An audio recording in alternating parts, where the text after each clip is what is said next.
गिबियावनो बेवहाय बेटिनि गामिनि रायजो राजा नोंथांमोनजों लोगोसे दाब दाब जायगानि नुजाथिफैनो हानाय रायजो राजा नोंथांमोनखौ आंनि गोसो गोरबोनिफ्राय खुलुमनायखौ बावहरग्रोबाय।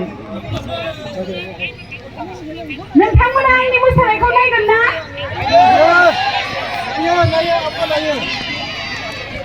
नाथाय जोबोद दुखुनि बाथ्रा,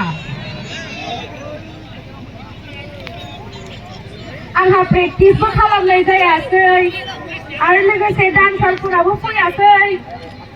नोंथांमोना जुदि आंजों दाहाय जोंनि गेमा जोबखांनायनि उनाव मोसाफायोबा निस्सय गासैबो बेटिनि रायजो राजा नोंथांमोनजों आं मोसानो थाखाय रेडि।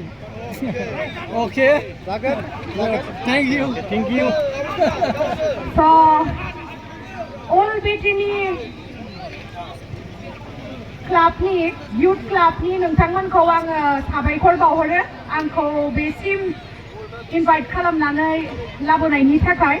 आरो लोगोसे नोंथांमोनखौ आङो साबायखर बावनो सानो, नोंथांमोना जोंनि youthफोरखौ एसेबां मटिभेट खालामगासिनो खेलानि फारसे। इमान मोजां मोनसे लोब लोब फैनाय मानसि, एसेबां गिदिर मोनसे फुटबल टुर्नामेन्ट नोंथांमोना साक्सेसफुल खालामनो हादों दिनैहाय।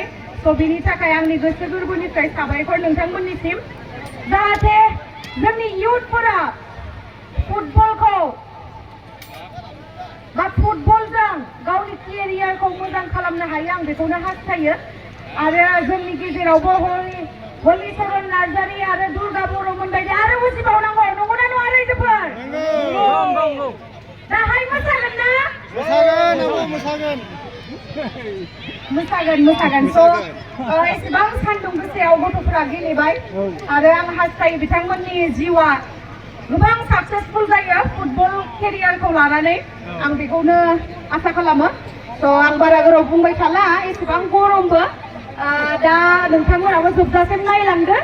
आरो साबायखर बयबो रायजो राजा नोंथांमोननिसिम, एसेबां सान्दुं गोसाबाबो गथ'फोरखौ मटिभेट खालामनो फैदों, हेफाजाब खालामनो फैदों, बेनि थाखाय साबायखर। खुलुमबाय।